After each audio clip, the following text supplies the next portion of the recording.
আমি মোহনবাগান সমর্থক, দেখতেই পাচ্ছেন মোহনবাগান লেখা টি শার্ট পরে বসেছি। কিন্তু আমার মনে হচ্ছে আগামীকালকে সুপার কাপের যে ডার্বি গোয়াতে অনুষ্ঠিত হতে চলেছে, Mohun Bagan versus east Bengal super cup 2025 পরের রাউন্ডে যাওয়ার জন্য যে ম্যাচটা মোহনবাগানের কাছে মাস্ট উইন ম্যাচ, কিন্তু ইস্ট বেঙ্গলের কাছে ড্র করলেই তারা মোটামুটি পরের রাউন্ডে চলে যাবে। এই ম্যাচটাতে আমি ইস্ট বেঙ্গলকে এগিয়ে রাখছি, তার একটাই কারণ আমাদের কোচ মলিনা।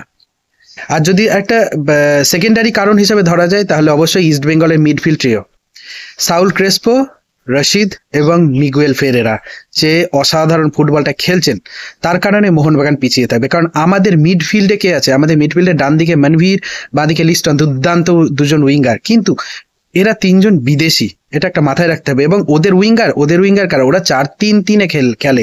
আমরা কিন্তু 4-3-3 খেলি না, কিন্তু আমরা খেলি কিরকম 4-2-3-1, মানে 4 জন ডিফেন্ডার, 2 জন CDM central defensive midfielder Apuia এবং থাপা, এবং উপরে 3 জন হয়তো বাঁদিকে লিস্টন, ডান দিকে মনভীর, মাঝখানে অবশ্যই দেওয়া উচিত রবসান রবিনোকে প্রথম থেকে, যেহেতু এটা মোহনবাগানের মাস্ট উইন ম্যাচ, এবং ফ্রন্টে অবশ্যই জেমি ম্যাকলারেন।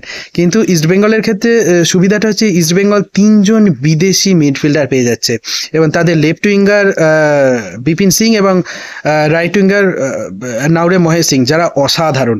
তাদের স্ট্রাইকার পজিশনটা নিয়ে একটু সমস্যা থাকলেও, গোল করার লোকের একটু সমস্যা থাকলেও, তাদের এই মিডফিল্ডের যে 3 জন বিদেশি, তারা ম্যাচের রং যে কোনো সময় পাল্টে দিতে পারে। এবং মলিনা যদি এর বাইরে অন্য কোনো দল নামান, তবে মোহনবাগান এই ম্যাচ জিতে বেরিয়ে আসা যথেষ্ট কঠিন। তাই আমি মোহনবাগান সমর্থক হিসেবে মনে হচ্ছে এই ডার্বিতে ইস্ট বেঙ্গল অনেক এগিয়ে থেকে শুরু করছে। কারণ একটাই, আমাদের কোচ মলিনা, এবং সেকেন্ডারি কারণ হচ্ছে তাদের এই 3 জন বিদেশি ফুটবলার, যাদের মধ্যে মিগুয়েল তো অসাধারণ ফর্মে আছেন।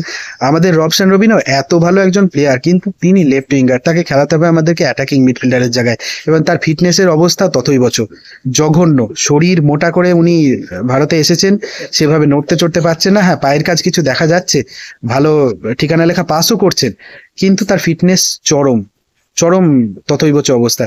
তো দেখা যাক ডার্বিটা কি হয়। আমি মোহনবাগান সমর্থক, আমি চাইবো ডার্বিতে মোহনবাগান জিতে পরের রাউন্ডে যাক। আমাদের কাছে ডার্বি জয়ের থেকে ট্রফি জয়টা বেশি গুরুত্বপূর্ণ অবশ্যই, তবে ইস্ট বেঙ্গলের কাছেও এই ট্রফিটা জয় ভীষণ গুরুত্বপূর্ণ, না হলে অস্কার বুজোর কোচিং ক্যারিয়ার নিয়ে প্রশ্ন উঠে যেতে পারে।